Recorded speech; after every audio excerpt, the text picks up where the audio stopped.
ఆంధ్రుల హక్కు అనే నినాదం ఎప్పుడు పుస్తకాల్లో చదువుకుంటాం, ముఖ్యంగా ఇప్పుడున్న 25 ఏళ్ల కుర్రవాళ్ళకి.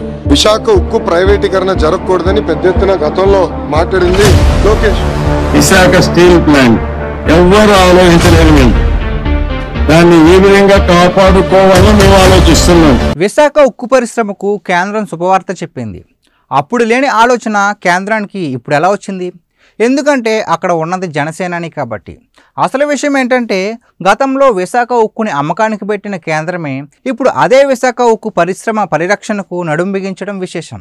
అప్పుడు నరేంద్ర మోడీ ప్రభుత్వమే, ఇప్పుడు నరేంద్ర మోడీ ప్రభుత్వమే కేంద్రంలో అధికారంలో ఉంది. కానీ అప్పుడెందుకు అమ్మకానికి సిద్ధమైంది, ఇప్పుడెందుకు జాగ్రత్తగా కాపాడుకుంటుంది అంటే అప్పుడు ప్రభుత్వం వేరు, ఎప్పటి ప్రభుత్వం వేరు.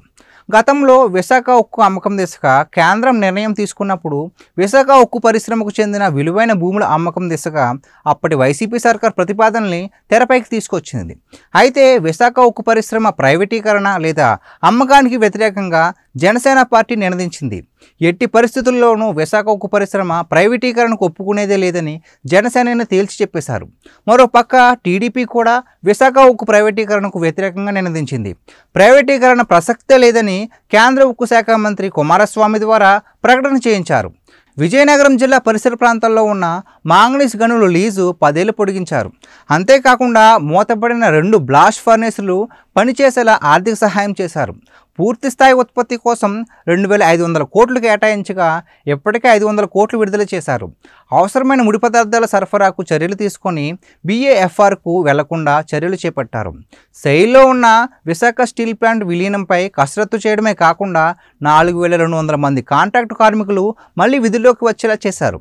ముడిసరుకు ఖర్చు తగ్గించడం కోసం ఇనుప ఖనిజం గనులు ఇచ్చే ప్రతిపాదన పరిశీలన చేసి శాశ్వత పరిష్కారం దిశగా పలుమార్లు ఢిల్లీ పర్యటన చేశారు. కూటమి ఏర్పాటు నేపథ్యంలో స్టీల్ ప్లాంట్ అంశం కూడా 3 పార్టీల అధినాయకత్వాల మధ్య చర్చకు వచ్చింది. ఈ క్రమంలోనే విశాఖ ఉక్కు పరిశ్రమను ప్రైవేటీకరణం కానివ్వను అని జనసేనాని పవన్ కళ్యాణ్ కొండల బద్దలుగొట్టి చెప్పారు. పొత్తు ధర్మాన్ని పాటించిన బీజేపీ అధినాయకత్వం కూడా విశాఖ ఉక్కు పరిశ్రమ పరిరక్షణకు చర్యలు తీసుకుంటామని ప్రకటించింది. ఇప్పుడు తాజాగా కేంద్రం విశాఖ ఉక్కు పరిశ్రమ పరిరక్షణకి నడుం బిగిస్తూ కీలకమైన నిర్ణయం తీసుకుంది. కేంద్ర కేబినెట్ సమావేశంలో ఈ మేరకు నిర్ణయం తీసుకున్నట్లు తెలుస్తోంది.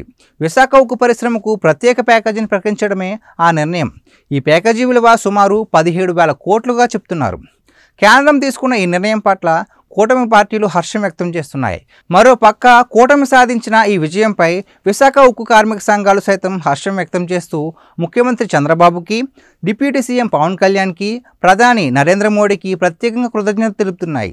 అధికారంలో ఉండగా విశాఖ అంటే అమ్మకాలకు అనువైనది అనే భావనలో ఉండేవారు అప్పటి ముఖ్యమంత్రి వైఎస్ జగన్మోహన్ రెడ్డి.